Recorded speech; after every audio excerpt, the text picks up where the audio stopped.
এই এনসিপির বিরুদ্ধে যুদ্ধ করে বাংলাদেশে নির্বাচন আদায় করতে হবে। রাজি আছে? নির্বাচন না দিয়ে ইউনূস সাহেবের কোন গত্যন্তর থাকবে না। আমরা নির্বাচন চাই, আমরা ভোট দেব, আমাদের সরকার গঠন করব, আমাদের প্রতিনিধি পাঠাবো। এই রাজাকারের আরেকটা কথা বলে পিআর সিস্টেমে ইলেকশন। পিআর কি বুঝেন? Proportionate representation. আপনারা ভোট দিবেন মার্কায়, মনে করেন ধানের শীষে, আমি তো ধানের শীষে লেগে আপনার করতেন ভোট চাইম, 90% ভোট দিবেন ধানের শীষে। রেজাল্ট হওয়ার পরে দেখা গেল জামাতে ইসলাম 8% ভোট পাইছে। 8% পাই রাখো, 8% ভোট পাইলে 300 সিট, 324টা এমপি পাইব। মনুরদিকে একজনের নেতারা দিয়ে দিব, মনুরদি আমরা দিয়ে দিলাম এই মুখে, মানবেন?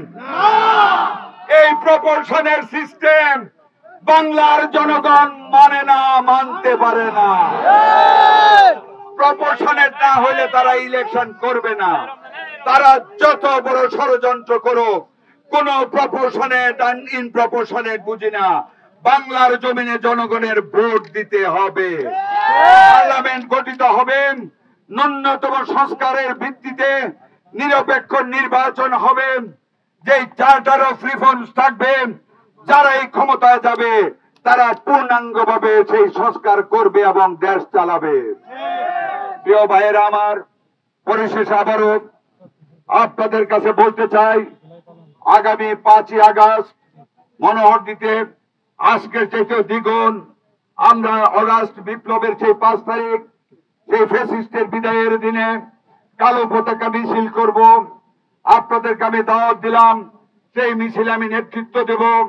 আমাদের নেতা জনাব তারেক রহমানের প্লে কার্ড সবাই হাতে আনবেন, সেইটা নিয়ে আমরা মনোহরদী প্রদক্ষিণ করব। কটার সময়? এবং এই জুলাই বিপ্লবে যারা শহীদ হয়েছেন তাদের স্মরণে শোক বার্তা নিয়ে আমরা সেই দিন মনোহরদী প্রদক্ষিণ করব। আপনারা থাকবেন।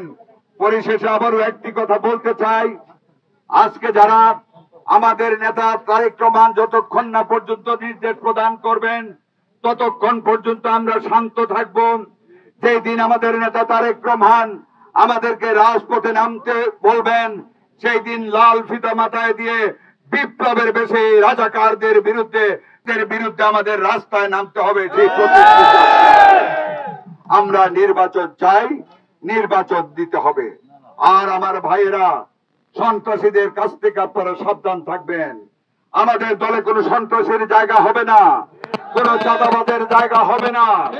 যদি আমাদের নাম ভাঙিয়ে সন্ত্রাস করে, যদি কেউ বিএনপির নাম বলে চাঁদাবাজি করে, মানুষের জমি দখল করে, আল্লাহর ওয়াস্তে তারেক রহমানের পক্ষ থেকে আপনাদের নেতা হিসেবে পায়ে ধরে বলি, শুধু আমাকে জানাবেন, বহিষ্কার করতে 1 ঘন্টা দেরি হবে না।